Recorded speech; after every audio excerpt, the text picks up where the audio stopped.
आपने देखा होगा, आज मैंने मोबाइल पे एक छोटी सी वीडियो देखी, तो देखो आजकल आप लोग भी जानते हैं, आजकल ना इंटरनेशनल लड़ाइयाँ होती हैं, WWE है ना, लड़ते हैं और लड़ने में कई बार वो घायल हो जाते हैं, हड्डी टूट जाती है, मर जाते हैं। लड़के क्या कर रहे हैं? पैसा कमा रहे हैं और उनकी लड़ाइयाँ देखने हजारों लोग आते हैं। आज के जमाने में कथा सुनने इतने लोग नहीं आते जितने लड़ाइयाँ देखने आते हैं। इसका मतलब दुनिया चाहती है केवल लड़ना और लड़ाना। एक और मैंने देखा, आजकल एक और नया खेल चला है थप्पड़ मारने का, कि आपके गाल में हम थप्पड़ मारेंगे, फिर आप हमारे गाल में थप्पड़ मारिएगा, उससे उनको पैसा मिलता है।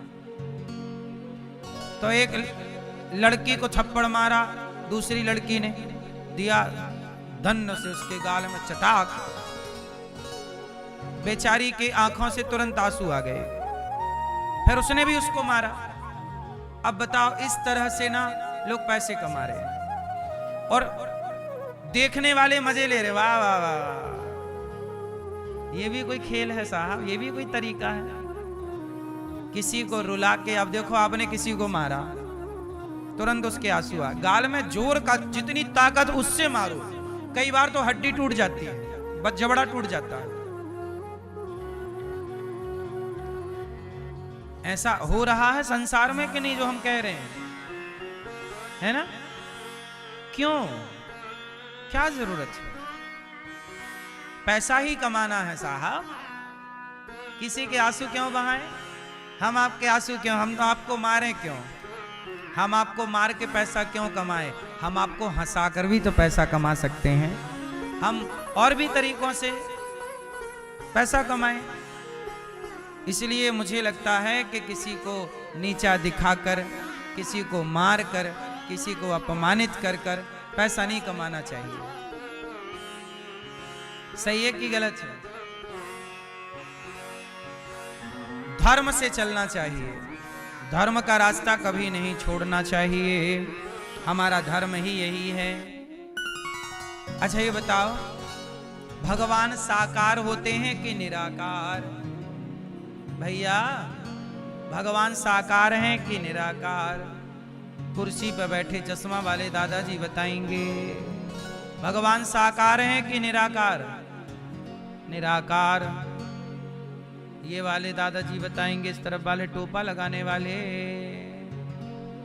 भगवान साकार की निराकार? क्या है भगवान?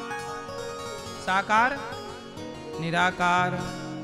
भगवान साकार है कि निराकार? कितने लोग मानते हैं कि ईश्वर निराकार है?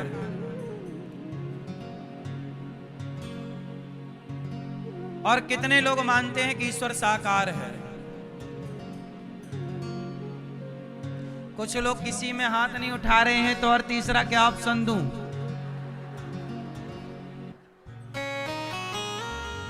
तीसरे ना आलसी हैं, हाथ ना उठाना, आप ही बताते रहो, हम नहीं उठाएंगे हाथ, ठंडी बहुत लग रही है, साल के अंदर हाथ से उठाएंगे ठंडा हो जाएगा हाथ, अभी गर्म है अंदर।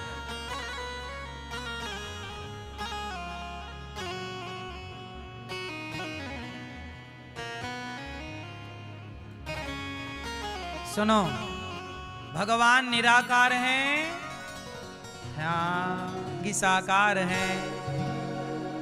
अच्छा ये बताओ, जो कह रहे हैं कि ईश्वर निराकार है, तो बताओ ईश्वर निराकार है तो भगवान आपका सर्वशक्तिमान है कि नहीं?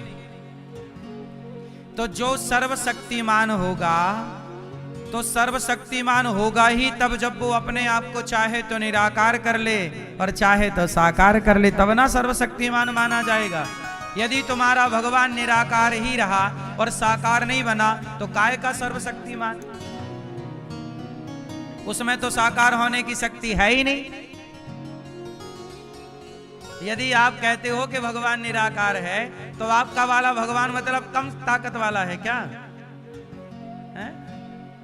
हमारा वाला भगवान तो इतनी ताकत वाला है कि वो चाहे तो निराकार हो जाए और वो चाहे तो पल भर में साकार हो जाए, वो चाहे तो विराट हो जाए और वो चाहे तो इतना सूक्ष्म हो जाए कि कोई देख ना सके। वो भगवान जो अणोर अणियान महतो महीयान, वह भगवान हमारा है जो जरूरत पड़ने पर तो निराकार है, पर जरूरत पड़ने पर वही निराकार प्रहलाद के लिए साकार बन के नृसिंह बन के प्रकट हो जाते हैं। वही निराकार रावण को मारने राम बनकर आ जाते हैं, वही निराकार कृष्ण बनकर आ जाते हैं। जरूरत पड़ी तो निराकार, जरूरत पड़ी तो हमारा भगवान ऐसा सर्वशक्तिमान, उसी को कहते हैं। अब ऐसा कैसा भगवान की निराकार है जी? अब कुछ लोग कहते हैं कि ईश्वर तो निराकार है, वो साकार कैसे हो सकता है? अरे भैया, जो भगवान है वो निराकार भी हो सकता, क्योंकि भगवान ताकत, भगवान तो भगवान है, वो बड़ा हो। हनुमान जी लंका गए, हनुमान जी लंका गए तो छोटे होके गए कि बड़े? बोलो हाँ, छोटा बड़ा। हनुमान जी लंका गए छोटे। फिर सीता मैया ने कहा, हनुमान जी बेटा, क्या तुम्हारी तरह छोटे छोटे बंदर हैं राम जी के साथ इतने इतने से? ऐसे तो रावण ऐसे पकड़ के मसल देगा, ऐसे ऐसे सारे मसल देगा। हनुमान जी बोले, नहीं मैया, मैं छोटा बना हूं बड़ा, कहो तो दिखाऊं। हाँ बेटा, जरा मुझे दर्शन कराओ, कितने बड़े बंदर हैं। अब हनुमान जी भयं पर्वताकार शरीरा, इतने बड़े हो गए, सीता मैया से देख रही हैं।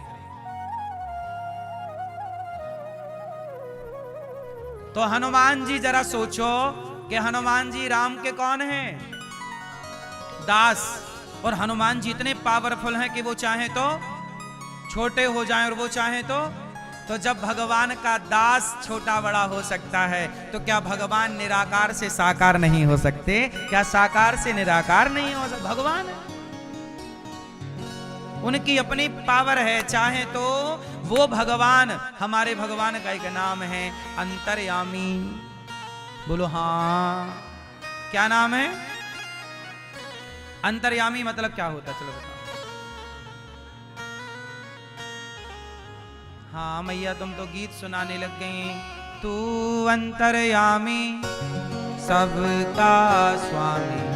मैया कह रही अंतर्यामी मतलब सबका स्वामी। गीत की लाइन हमें चिपका रही है मैया। अंतर्यामी किसे कहते हैं? ए मैया, अंतर्यामी किसे कहते हैं? भगवान का एक नाम अंतर्यामी है कि नहीं? क्या मतलब हुआ? वही तो पूछ रहे हैं। अंतर्यामी मतलब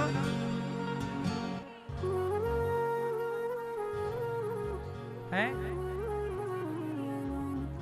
अरे अंतर्यामी रूप में भगवान जो हमारे अंतर मन में विराजे हैं, जो सबके भीतर विराजे हैं, अंतर्यामी रूप में भीतर बाहर सर्वत्र जो विराजे वो अंतर्यामी। वो अंतर्यामी ऐसे हैं कि हम जो सोच रहे हैं वो भी भगवान सुन रहे हैं। तो जो सोचा हुआ भी सुन ले, उनका नाम है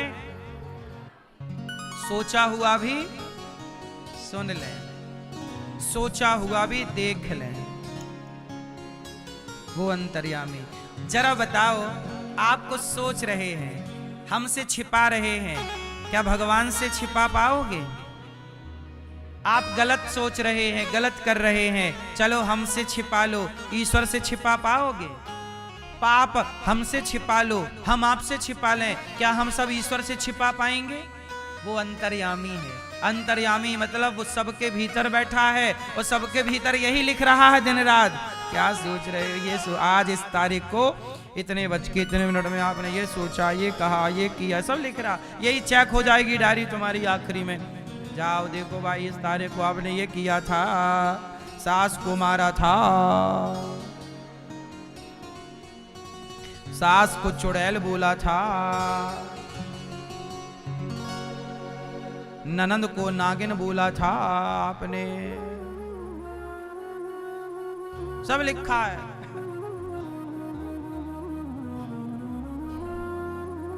बोलो हाँ। मैया, आपने 3 तारीख को पड़ोसन के घर बैठ के अपनी बहू की बुराई की थी। हमारी बहू तो रोटी नहीं देती। भगवान वहां चेक करेंगे, दी तो थी, थाली परोस के रखी थी, तू ही खिसका के चली गई, नहीं खाएंगे तेरे हाथ का। और पड़ोसन के पास जाकर रो रही है, बहू खाना नहीं देती, ये सासें भी कम नाटकबाज होती हैं क्या? अच्छी बहू मिल जाए तो भी शिकायत, और बुरी मिले तब तो है ही। तो बहुएं भी कम नहीं, सास से एक बार नहीं पूछती कि माँ जी क्या खाओगी, और माँ को खा लिया माँ क्या बना आज, कढ़ी, कढ़ी। और यहां माँ नहीं भूखी बैठी है, पूछने को तैयार नहीं। आप लोग अपने रिश्तों की दूरियां खत्म कर लो तो आपका घर घर ना रह जाए, स्वर्ग हो जाए यहीं पर। ये दूरियां आप सब मिटा तो लो। दूर की चिंता है, पास की चिंता नहीं। काश आपको अपनों के पास की चिंता होती तो दूर वाले तो खुश हैं ही। दूर वाला सुखी है कि दुखी है, उसके सुख में भी आप कुछ ना कर पाओगे और उसके दुख में भी आप कुछ ना कर पाओगे। देखो, यहां पर कोई प्यासा है, यहां पर कोई भूखा है, मैं उसकी हेल्प कर सकता हूं। लेकिन अमेरिका में कोई प्यासा भूखा बैठा होगा तो मैं चाह कर भी उसे ना पानी दे पाऊंगा ना रोटी दे पाऊंगा। लेकिन जो मेरे पास है मैं उसे अपना पानी भी दे सकता हूं, अपना रोटी भी दे सकता हूं और अपना कपड़ा भी उसे उड़ा सकता हूं। जो पास है मैं उसकी मदद कर सकता हूं। लेकिन आजकल क्या हो रहा, पास वाले को कोई नहीं देख रहा है, और जिसका कुछ कर ही नहीं पाओगे उसकी बड़ी फिक्र है आपको। इसलिए जिसका कर सकते हो उसका कर लो, जिसका कर ही नहीं सकते उसके बारे में सोच के भी टाइम क्या वेस्ट करना है, क्योंकि आपके हाथ में कुछ नहीं, जो होना वो वहां हो रहा है। अब ईरान में चल रहा है, युद्ध की तैयारियां हो रही हैं, विश्व युद्ध की तैयारियां चल रही हैं। हम लोग चाह कर भी नहीं रोक सकते, समझा ही तो सकते हैं दुनिया को। अब रसिया यूक्रेन लड़ रहे हैं, कितने लोग जिंदा हैं, कितने मर गए, हम चाह कर भी नहीं समझा सकते। तो हम आपको समझा, हमारे सामने कोई लड़ रहा है हम उसे समझा सकते, भैया ना लड़ो ये गलत है, हम तुम्हें समझा सकते हैं, और वो भी तुम्हें समझना है तो समझो, हम समझा ही सकते हैं। तो हम तुम्हारा हाथ यहां पकड़ सकते हैं, हम वहां रसिया यूक्रेन का हाथ नहीं पकड़ सकते। तो जिसका आप कर सकते हो ना मेरी माँ, बहू सास का ख्याल रख सकती है और सास बहू का ख्याल रख सकती है। यदि दोनों एक दूसरे का ख्याल रख लो, दोनों खुश हो जाओ, तो हर घर की सास बहू खुश हो जाएगी, तो पूरा देश खुशहाल हो जाएगा, समस्या ही खत्म हो जाएगी। लेकिन आप पास वाले को देखते नहीं हो, दूर वाले को फोन लगा के परेशान हो। बोलो हाँ, ये बात सही है कि गलत है? नहीं, एक बात सही है मेरी, ये सारी। इसलिए कहता हूं भगवान हमारे सर्वशक्तिमान है, साकार भी। अच्छा ये बताओ, पानी निराकार है कि साकार है? पानी पानी पानी निराकार होता है, पानी का आकार नहीं होता। लेकिन पानी जब बर्फ बन जाता है तो उसका एक आकार हो जाता है। पानी निराकार है, पर जब बर्फ बना तो एक आकार आ गया। उसी तरह ईश्वर निराकार है, पर जब जरूरत पड़ती है भक्तों को तो वही निराकार साकार बन के राम कृष्ण के रूप में प्रकट हो जाते हैं। तुलसीदास जी कह रहे, सगुण ही अगुण ही नहीं कछु भेदा। सगुण में और निर्गुण में कोई भेदभाव अज्ञानवश होता है।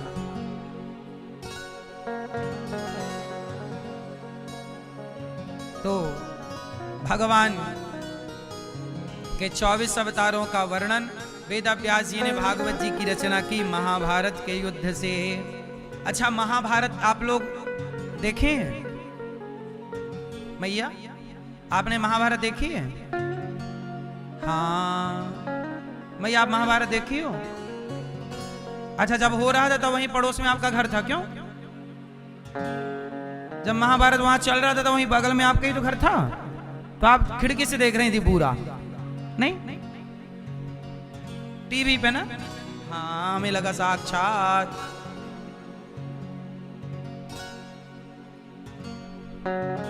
ये मैया महाभारत देख के आ रही हो अभी अभी? नहीं, महाभारत देख के नहीं आ रही हो। महाभारत हुआ, क्या आप बता सकते हैं मैया महाभारत? देखो, आपको बात समझ में आ रही है कि नहीं? दादाजी बताओ, महाभारत क्यों हुआ? टोपा वाले दादाजी,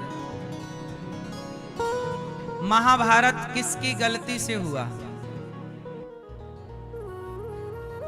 महाभारत पीले वाले भैया और आप दोनों डिस्कस करके फास्ट बताओ, महाभारत किसकी गलती से हुआ है? किसकी? जोर से। द्रौपदी। दोनों का एक मत है, दोनों एक मत से कह रहे हैं कि महाभारत द्रौपदी की गलती से हुआ। आप मैया लोग बताओ, महाभारत किसकी गलती से हुआ? किसकी गलती से? द्रौपदी। आप बताओ, महाभारत किसकी गलती से हुआ? आप लोग बताइए। दुर्योधन, भीष्म पितामह, धृतराष्ट्र।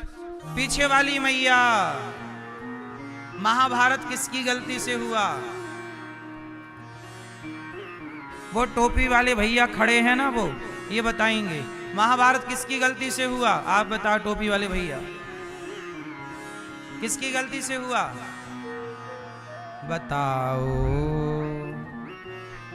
बताओ, किसकी गलती थी? किसकी गलती थी? अब ध्यान से सुनना कि आप लोग महाभारत से क्या क्या सीख सकते हैं। ये भागवत जी की कथा है, महाभारत की कथा। हम लोग कथा को ना केवल कहानियों के रूप में सुनते हैं, नहीं, भागवत में जितनी कथाएं हैं वो सारी कथाएं हमें एक मैसेज दे रही हैं, एक सीख दे रही हैं। हम केवल कहानियां ना सुने, हम उनसे कुछ शिक्षा ग्रहण करें और उन रास्तों पर चलने की प्रेरणा लें, तब तो कथा सुनने का मतलब है। यही तो कथा का अर्थ है ना। तो आपको ये दास अनिरुद्ध उसी तरह समझा रहा है कि आप सुने भी, सीखें भी, अपना नॉलेज भी बढ़ाएं और उस सही रास्ते पर चल भी पड़े। तो महाभारत हमारे सनातन का सबसे बड़ा ग्रंथ है। महाभारत दो पक्षों में हुआ, पांडव और कौरव। कहां हुआ था? कुरुक्षेत्र में। कब हुआ था? द्वापर युग के अंत में। कब हुआ था? और महाभारत क्यों हुआ?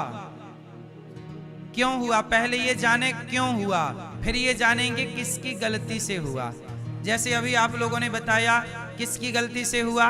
कुछ लोगों ने कहा द्रौपदी, कुछ लोगों ने कहा दुर्योधन, कुछ ने कहा भीष्म, कुछ ने कहा धृतराष्ट्र। बाकी तो सब नाम ठीक हैं, पर द्रौपदी का नाम तो बेवजह लोग घसीटते हैं। महाभारत द्रौपदी की गलती से नहीं हुआ। क्या गलती थी द्रौपदी की? आप लोगों को टीवी पर एक सीरियल के द्वारा बता दिया गया कि दुर्योधन आया था पांडवों के यहाँ हंसते इंद्रप्रस्थ, तो वो पानी में गिर गया। तो द्रौपदी ने हंसते हुए कहा कि अंधों के अंधे होते हैं। लेकिन ये बात द्रौपदी ने पूरे महाभारत में कहीं कही ही नहीं। आप कभी महाभारत पढ़ के देखिएगा, ये बात कही ही नहीं द्रौपदी ने। द्रौपदी समझदार स्त्री है, पढ़ी लिखी है, वो कभी किसी का भरी सभा में मजाक नहीं उड़ा सकती। दुर्योधन उनका देवर है और अब भाभी उस देखो दुर्योधन घृणा करता था पांडवों से, पांडव लोग घृणा नहीं करते थे दुर्योधन से। पांडवों के अंदर तो कौरवों के लिए प्रेम था, तब तो उन्होंने जब घर की ओपनिंग की तो सबको बुलाया। तो आपके घर कोई मेहमान आए, जैसे आपने सम्मान से बुलाया हो, और वो यदि गिर जाए तो आप हंसते हुए थोड़ी कह देंगे कि अंधों के अंधे होते हैं। और ये बात द्रौपदी जैसी समझदार स्त्रियां तो कह ही नहीं सकती। महाभारत में ये बात द्रौपदी ने नहीं कही, लेकिन लोगों ने टीवी पर सुन लिया और झूठ पे झूठ चलता रहा। वही सुन सुन के आप लोग द्रौपदी को कसूरवार ठहराने लगे। अब आप लोगों को कभी द्रौपदी जी मिलेंगी तो वो कहेंगी भैया हम कहाँ गलत थे, बताओ हमारी गलती। वो तो टीवी में सीरियल बनाने वालों ने गलत कह दिया, आपने पढ़ा नहीं और आप मानते चले आए। तो इसमें द्रौपदी की कहीं गलती नहीं थी। तो ये आप लोग करेक्शन कर लीजिएगा कि द्रौपदी ने ये नहीं कहा था कि अंधों के अंधे, ये नहीं कहा था। ये सेंटेंस गलत जोड़ा टीवी वालों ने, जो सीरियल वालों ने। क्लियर? अब आगे चलते हैं। महाभारत क्यों हुआ? पहले मैं क्यों से शुरू करूं। क्या जरूरत थी महाभारत की? क्या महाभारत टाला जा सकता था? हाँ, भगवान कृष्ण गए थे शांति का प्रस्ताव लेकर। दुर्योधन 5 गांव दे दो। कितना गांव दे दो? 5 ग्राम दे दो, रखो धरती अपनी तमाम। दुर्योधन वह भी दे न सका, आशीष समाज का ले न सका। उल्टे हरि को बांधने चला, जो था असाध्य साधने चला। जब नाश मनुज पर छाता है, पहले विवेक मर जाता है। विनाश काले दुर्योधन की बुद्धि बिगड़ गई, भ्रष्ट हो गई। भगवान आए समझाने कि सुनो दुर्योधन, पांडवों को 5 गांव दे दो। दुर्योधन बोला मैं नहीं दूंगा। 5 गांव क्या, सुई की नोक बराबर भूमि नहीं दूंगा। भगवान ने कहा दुर्योधन इतना घमंड ना कर, दे दे। दुर्योधन बोला नहीं। दुर्योधन वह दे ना सका, आशीष समाज का ले ना सका। उल्टे हरि को बांधने चला। कह दिया सेना बांध दो, ग्वाले को बंदी बना दो। कृष्ण को बांधने चला, जो था असाध्य साधने चला। जब नाश मनुज का छाता है, पहले विवेक मर जाता है। दुर्योधन ने शांति का प्रस्ताव स्वीकार ही नहीं किया। मैं यहां एक बात कहूं आपसे, सच बताओ, जमीनी विवाद था कि नहीं? यदि पांडवों को 5 गांव दे दिए जाते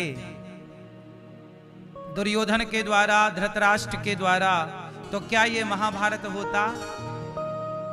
नहीं होता। 5 गांव ना दे पाया दुर्योधन।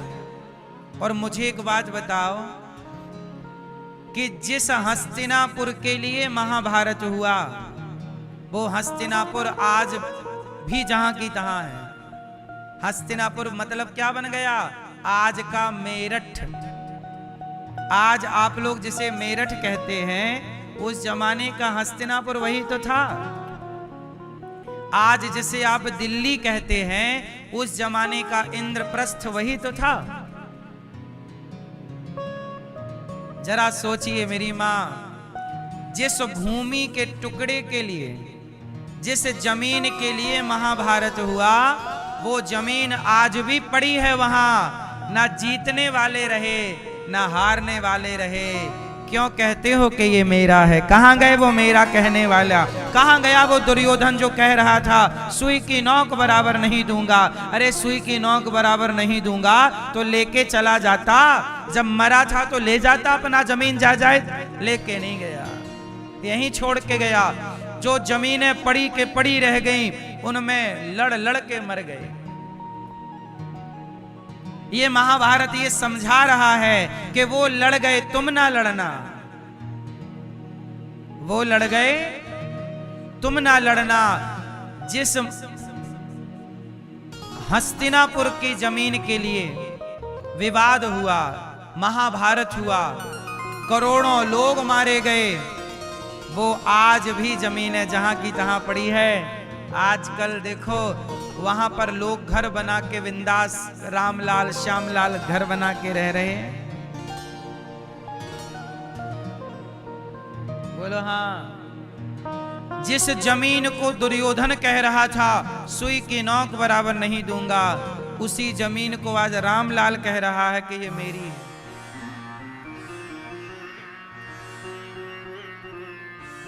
जिसे दुर्योधन कहता था ये मेरी है, उसी को अब रामलाल क्या कहता है? ये मेरी है, मेरे नाम रजिस्ट्री है। बोलो हाँ। इसका मतलब ये हुआ कि यदि जमीन का बंटवारा सही सही धृतराष्ट्र महाराज कर देते तो ये महाभारत ही सही बंटवारा ना होने से महाभारत हुआ। इसलिए आप लोगों से एक बात कहूं, आप लोग भी मरने से पहले सही सही बंटवारा करके जाओ। आजकल किसी की नियत का ठिकाना नहीं है।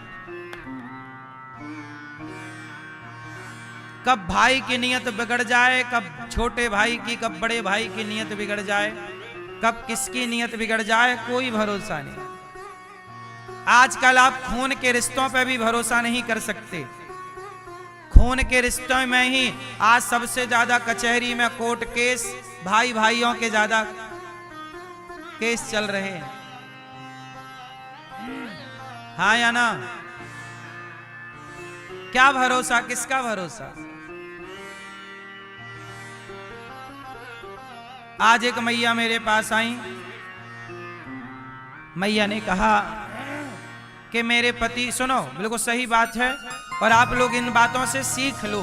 मुझे कोई भी नई बात समझ में आती है आपको बता देता हूं ताकि आपका नॉलेज बढ़ जाए।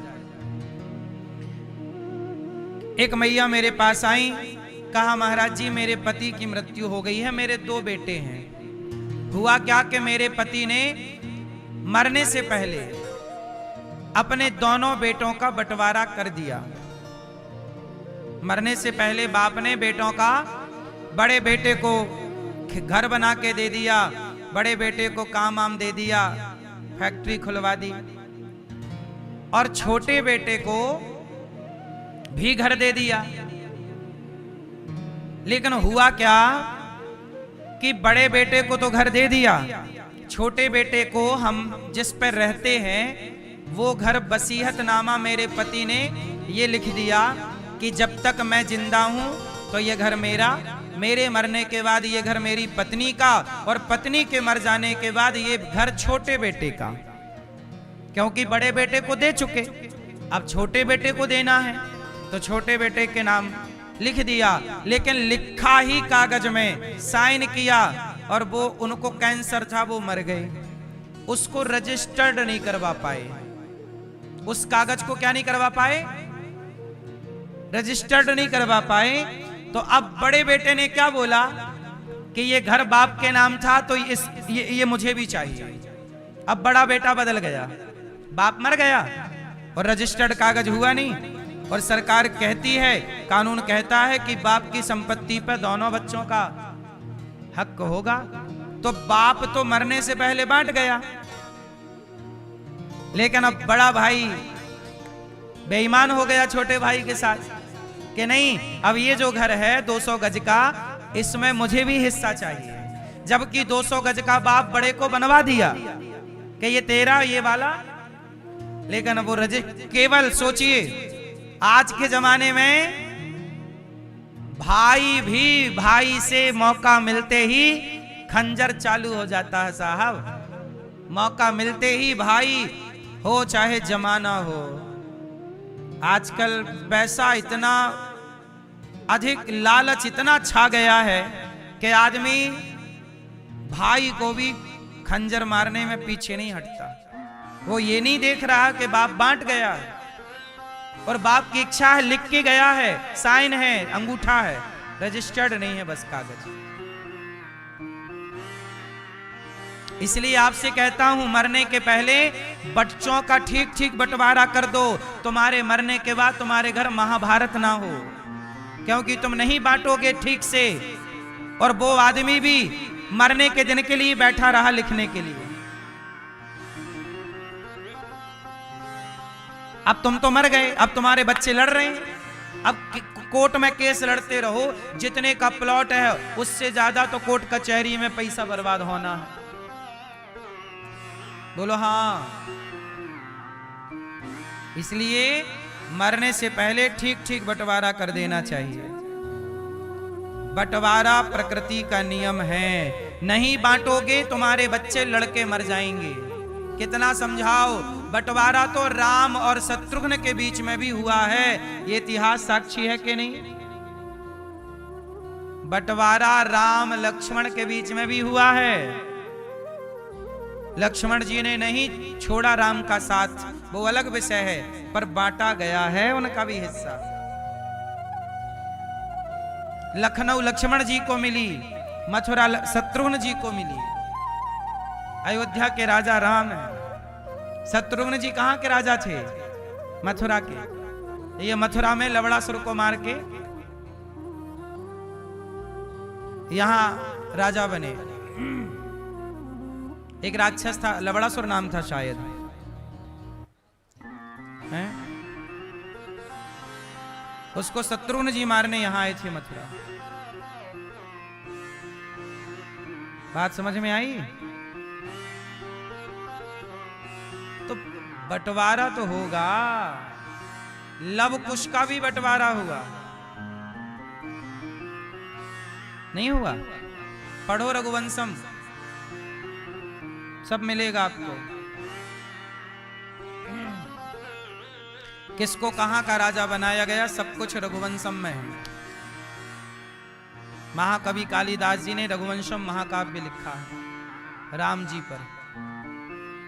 सबका बंटवारा, कहां किसको कहां का राजा बनाया गया, सब वर्णित है। बस हम आपको इतनी सी बात ये समझा रहे हैं कि लड़ाई झगड़ा करके अलग होने से बेहतर है प्यार मोहब्बत से। रोटी पानी अलग कर लो, कमाई धमाई अलग कर लो, पर प्यार से रहो साथ में।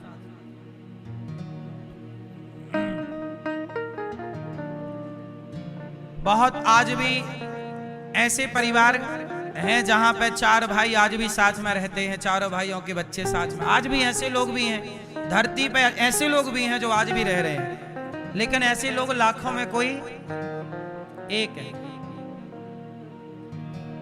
वो तो भगवान की बड़ी कृपा है कि आपके जीवन में राम लक्ष्मण की रहे बंटवारा हो गया, पर रहे संग साथ में, अलग कोई नहीं हुआ। लक्ष्मण जी भी शत्रुघ्न जी भी यहाँ रहते जरूर थे, लेकिन रोते थे राम की याद में, चले जाते थे बीच बीच में। फिर राम जी समझा बुझा के भेजते कि नहीं, वहां का राज्य खाली है और आपका रहना वहां जरूरी है, प्रजा को आपकी जरूरत है। पर लक्ष्मण शत्रुघ्न जी का मन नहीं लगता। महाभारत क्यों हुआ? जमीन का ठीक ठीक बंटवारा धृतराष्ट्र करते तो ना होता, ये मूल कारण है। अब कुछ और महाभारत से जुड़ी बातें आपको समझाना जरूरी है, जिससे आपका नॉलेज बढ़ेगा, सीख बढ़ेगी और आप एक बेहतर जिंदगी जी सकते हैं कुछ सीख कर। पहला, बाप कैसा होना चाहिए? क्या धृतराष्ट्र जैसा पिता चाहिए जो भरी सभा में बेटा गलत कर रहा था? आपका बेटा गलत कर रहा हो तो आप बाप हो, रोकोगे ना, बेटा ये गलत है। पर धन्य है धृतराष्ट्र महाराज, वाह गजब का अंधापन है कि भरी सभा में बेटा तुम्हारा एक साड़ी खींचता रहा, तुम्हारी ही बहू की साड़ी उतारता रहा और धृतराष्ट्र चुप रहे, जबकि राजा थे और राजा का धर्म था कि वो न्याय करते और दुशासन को अपराधी ठहरा के जेल भेजते कि तूने भाभी के कपड़े क्यों उतारे? दुर्योधन, तूने भाभी के कपड़े उतारने की आज्ञा कैसे दी? अधर्म होता रहा और राजा तमाशा देखता रहा, क्योंकि राजा अंधा है। और राजा अंधा नहीं है, यहां एक बाप अंधा हो गया पुत्र के मोह में। आप लोग भी पुत्र के मोह में इतने अंधे ना हो जाइए। बेटे से प्यार करना अच्छी बात है, पर बेटे के प्यार में अंधा होना अच्छी बात नहीं है। तुम्हारा बेटा सही है तो अच्छा है, वो गलत है तो समझाओ, और नहीं माने तो गलत का साथ छोड़ देना चाहिए। नीति यही कहती है। पर दुर्योधन पुत्र का मोह इतना था कि भरी सभा में दुर्योधन जैसे बेटा नारी का अपमान करते रहे और धृतराष्ट्र तमाशा, राजा होकर तमाशा देखते। राजा थे इसलिए अपराध बड़ा धृतराष्ट्र का है, बड़ा अपराध राजा का होगा क्योंकि राजा है। तो पहले अपराधी कौन है इस महाभारत के? जोर से, धृतराष्ट्र। दूसरे अपराधी भीष्म पितामह। चलो धृतराष्ट्र तो अंधे हैं, पर आप तो अंधे नहीं हैं पितामह। आपकी तो आंखें हैं, सूझबूझ है, ताकत है। आपके बाणों का सामना कोई नहीं कर सकता, आपके सामने कोई खड़ा नहीं हो सकता। पर पितामह चुपचाप देख रहे हैं द्रौपदी की साड़ी उतरते हुए। क्यों देख रहे हो पितामह? क्या मजबूरी है आपकी? क्या मजबूरी है? आज भी समाज में कुछ लोग पितामह जैसे होते हैं, जानते हैं कि ये गलत है, फिर भी चुपचाप रहेंगे। तुम्हारे चुप रहने से खतरा टल नहीं जाता, खतरा और बढ़ जाता।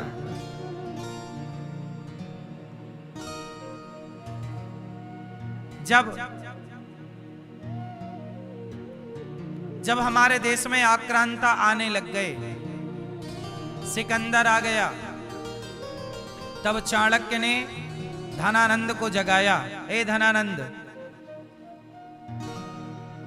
दुश्मन आ गए हैं, आक्रांत आ गए हैं, अब भारत हमारा सुरक्षित नहीं है। तुम ताकतवर राजा हो, सेना तैयार करो और विदेशी आक्रांताओं को भगाओ। धनानंद ने क्या किया? चाणक्य की बात मानने की जगह चाणक्य के ही चोटी पकड़ के अपमानित कर दिया। चाणक्य कैसे हैं? चाणक्य चुप नहीं रहे। जब देश में आक्रांता घुसे तो उन्होंने विरोध किया, पितामह की तरह चुप नहीं थे। जो समाज चुप थी वो स्वयं अपने विनाश का कारण है। आज हमारे देश में विदेशी संस्कृति आ रही है। जैसे मैं लिव इन के बारे में कहता हूं, बताइए लिव इन का कल्चर भारतीय है कि विदेशी है? लिव इन की संस्कृति भारत की है कि विदेशी है? जोर से, विदेशी है। लेकिन आज भारत में लिव इन कितना धड़ल्ले से चल रहा है, और मैं विरोध करता हूं तो कुछ न्यूज वाले मेरा ही विरोध करने लग जाते हैं। क्या करें साहब, पितामह की तरह चुप भी तो नहीं रह सकते। जब हमारे देश में अंग्रेज आए, किसी को तो बोलना पड़ेगा, पहले अंग्रेज आए थे, आज अंग्रेजों की संस्कृति आ रही है। तो अंग्रेज जितने खतरनाक थे उससे ज्यादा खतरनाक तो उनकी संस्कृति है। और जब उनकी संस्कृति ही आप अपना लोगे तो आप हिंदू रहे कहां? आप तो अंग्रेज हो गए, आप तो अंदर से अंग्रेज हो गए। अभी तक तो अंग्रेज आपके घर के बाहर थे, अब तो अंग्रेज आपके भीतर घुस जाएंगे। संस्कृति जिसकी अपना लोगे आप वही तो हो गए। हाँ या ना? आपका बदलाव कहां से स्टार्ट होता है, बाहर से कि भीतर से? लोग बाहर से बदलते हैं कि भीतर से? बाहर का बदलना ही नहीं है, बदलना तो भीतर का है। अंग्रेजों की संस्कृति, अंग्रेजों के संस्कार अपनाओगे, आप अंग्रेज हो जाओगे, फिर आप भारतीय रहे कहां? इसलिए मेरी मां, पितामह दोषी हैं। क्यों दोषी हैं? चुप रहे। इसलिए जहां समाज पर गलत बात हो, गलत हो, वहां आपको बोलना चाहिए। लेकिन आज हमारा समाज हिंदू चुप रहता है। हिंदुओं पर अत्याचार हुआ, कश्मीर से हिंदू खदेड़े गए थे, बोलो हां। अधिकतर हिंदू चुप रहे। तुमने अपने हिंदुओं का भी तो साथ नहीं दिया। आज तक खदेड़े गए हिंदू कश्मीर में पुनर्स्थापित नहीं किए गए, आज तक नहीं बस पाए। उनकी बहन बेटियों की इज्जत लूटी गई, कहां उनको सम्मान मिला? हिंदू ही साथ नहीं देगा तो तुम्हारा साथ देगा कौन? इसलिए हम सनातनियों को संगठित रहना होगा, यदि नहीं रहे परिणाम बुरा होगा। इसलिए बोलना चाहिए, गलत के खिलाफ खड़े होना चाहिए, सही का पक्ष लेना चाहिए, गलत का साथ मत देना, सही का साथ देना। कश्मीर में हिंदुओं के साथ सही हुआ था कि गलत हुआ था? बोलो, गलत हुआ। लेकिन कौन बोला?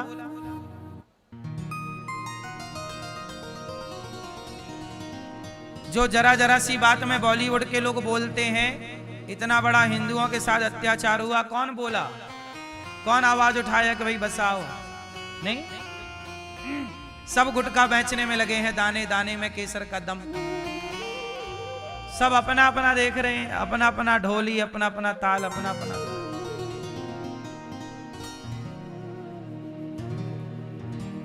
अभी बांग्लादेश में एक दीपू नाम के हिंदू को जला दिया गया, दीपू दास को जिंदा जला दिया। कौन बोला? उन लोगों ने कहां बोला जिन लोगों को बोलना चाहिए था, क्योंकि ये हिंदुओं से प्यार नहीं करते। अभी मैंने सुना कि कोई बांग्लादेश का क्रिकेटर था, उसे भारत के किसी एक व्यक्ति ने खरीद लिया। जिन हिंदुओं को बांग्लादेश में जिंदा जलाया जा रहा हो, उन देश के क्रिकेटरों को आप क्यों खरीदते हैं भाई? क्या ये धर्म है? क्या जान कीमती है कि खेल कीमती है? जिंदगी बड़ी है कि खेल बड़ा है? अरे जिंदगी रहेगी तो ऐसे खेल तो होते रहेंगे। पहले हिंदुओं की सुरक्षा की गारंटी ले लेते कि भाई साहब हम आपको खरीदेंगे, करोड़ों देंगे।